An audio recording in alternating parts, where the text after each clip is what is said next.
Hello mga sangkay! Welcome back to my channel.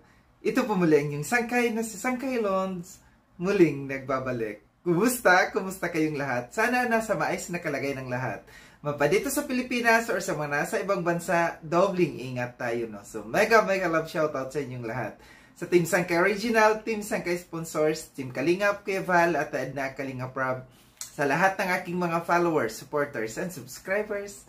Sa mga lolos, lolas, FWs, and PWDs, mega love shoutout sa inyong lahat. And of course, I love you all. Ayan. Kumusta kayong lahat mga sangkay? Mega love shoutout sa aking sponsors. Kay Tita Bing, ang kanyang YouTube channel ay Horbin TV Vlog. Subscribe niyo po siya.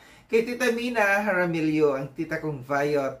Kay Tita Pia Payne, ang kanyang YouTube channel ay Pia Payne. Subscribe niyo rin po siya. At ang pinaka-gorgeous sa lahat, si Mamita ng San Diego, California. So, mega love shoutout sa inyong lahat. At of course, sa inyong lahat na aking mga taga-supporters. Aking mga supporters dyan. So, ngayong araw na ito mga sangkay, pag-usapan natin. Wala tayong video clips na kukunin. Wala akong ipapapanood sa inyo. Kundi, pag-usapan natin itong mga kaganapan na nangyayari ngayon dito sa Kalingap. No? So, medyo may kaguluhan na hindi maganda na ating mga napapanood. Hindi sa loob ng Kalingap ang magulo, kundi yung mga tao na mga bumabatikos dito sa kay Kuya Val. Excuse me po. Medyo napapaos pa ako ngayon kasi nga, alam niyo naman, galing ako sa sakit, no, sa ubot sipon. So, hanggang sa ngayon, meron pa rin akong ubot sipon. Isa na ito kanina sa live ni Kuya Val, binanggit niya isa-isa. No, yung mga tao na mga nagiging pampagulo dito sa Kalingap, no. Nabanggit niya dito, alam natin na si Alex Librada nagkaroon ng suspension dahil nga sa kaganapan na hindi maganda, no. And ito naman si Marzano TV, no. Kanina sa live ni Kuya Val, pinahayag niya na parang isususpend yata siya ng 1 month. Oh, matindi ito. 1 month. Hindi kasi naman talaga maganda, no. Nasa loob ng kanilang mga live, sa kanilang loob ng kanilang mga YouTube channel, nandiyan yung mga tao, yung mga bashers ni Kuya Val. Binabash si Kuya Val. So ito yung sa atin. Ito yung leksyon sa atin, no. Na once na nagla-live tayo, be responsible sa inyong live, no. Hindi lang yung nandiyan kayo, nakafocus kayo kung ano yung topic na inyong pinag-usapan, kundi maging aware din kayo, maging concerned din kayo sa baba. Ibig sabihin sa baba, sa comments. Kasi nandoon sa comments, dapat babasahin ninyo at paalalahanan ninyo na ang inyong live ay dapat yung mga viewers walang magbabash. Or di kaya, dapat pagka nagla-live kayo, meron kayong moderator, meron magmo-monitor. Kasi, which is totoo, mahirap naman talaga na nagla-live ka tapos magbabasa ka doon, magfo-focus ka doon, ma-out of topic ka. Dapat talaga dyan, meron kang isang moderator na sasaway doon sa baba, sa mga comments. Si Kuya Val ang pinuputakti ngayon ng mga bashers. So, alam natin kung saan nanggagaling ang mga bashers na yan. No? Itong si Marzano TV, naging masasabi natin na lumaki ang ulo. Mula nung nagkaroon siya ng views dito sa Rochelle team, no. Nung in-embrace siya nito ni na Roel, no, mas lalong lumaki ang ulo. So dapat dito, no, sa mga ganitong tao, dapat din mapaalalahanan din ni Roel yung kanyang mga tao, yung kanyang mga reactors na dapat magdahan-dahan. Na dapat isipin din yung dapat pahalagahan pa rin si Kuya Val, no. Hindi kasi ang nangyayari kasi sa ngayon parang wala na, rambulan na lang ng rambulan. So laging sinasabi dito ni Kuya Val na yung merd, no, sila yung mata, sila yung pupuna sa mga tao dito, no, sa mga vloggers at saka sa mga bashers ni Kuya Val. So dapat talaga, no, banatan yung mga ito kasi hindi maganda. Nasisiraan ninyo si Kuya Val. Si Alex Librada, Alex, no, mayroon akong napanood na isang kapatid ata ito ng asawa mo. baka pwedeng pagsabihan, no, yung kanyang live, itong si Lorraine Official, may nakamonitor sa kanya, no, na ang Kalingap ay pinagtatawanan.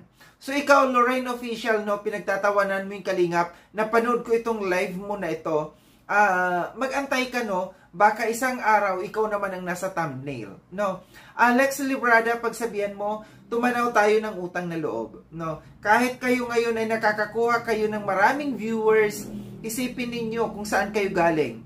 Galing kayo sa Kalingap, kay Kuya Val.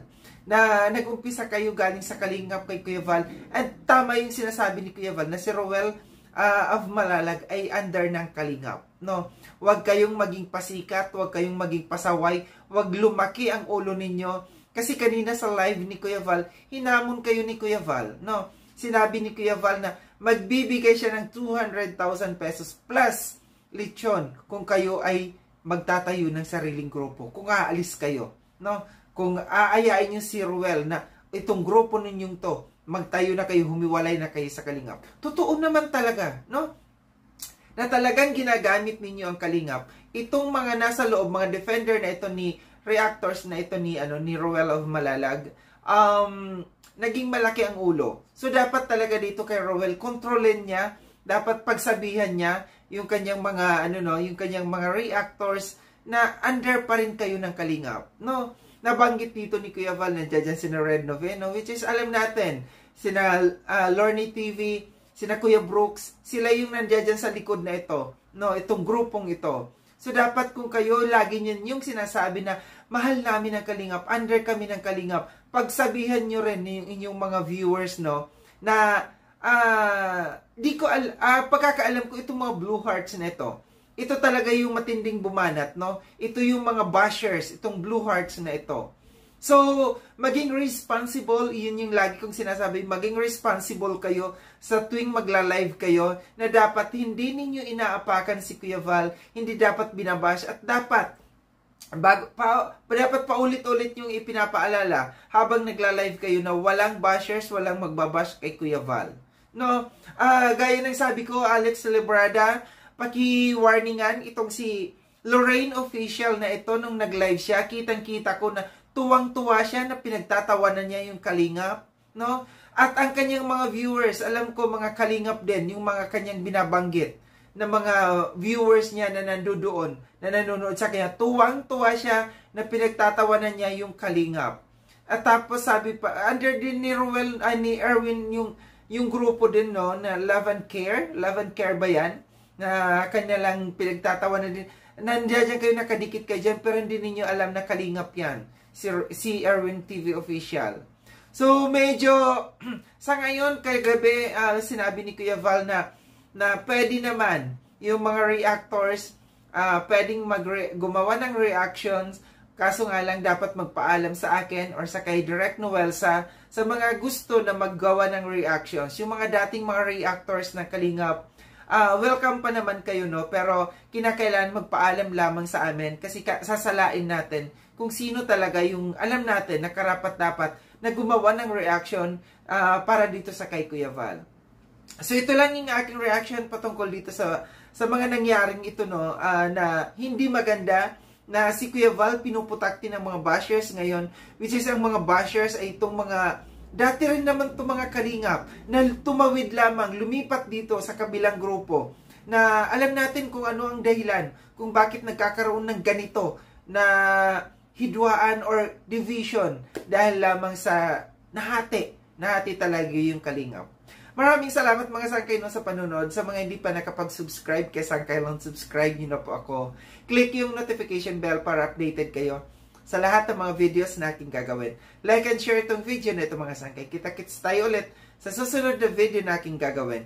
Ingat kayo sa ang dako ng mundo mga kinaroroon. Paalam na mga sangkay. Paalam.